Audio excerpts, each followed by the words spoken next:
ఏ హరివిల్లు విరబూసినా నీ దరహాసమనుకుంటిని.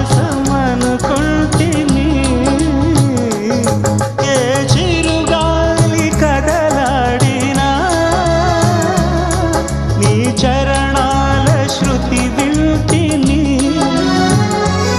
నీ ప్రతి రాకలో ఎన్ని శశిరేఖలో, నీ ప్రతి రాకలో ఎన్ని శశిరేఖలో, నిన్ను చూడకనే ఉండలే.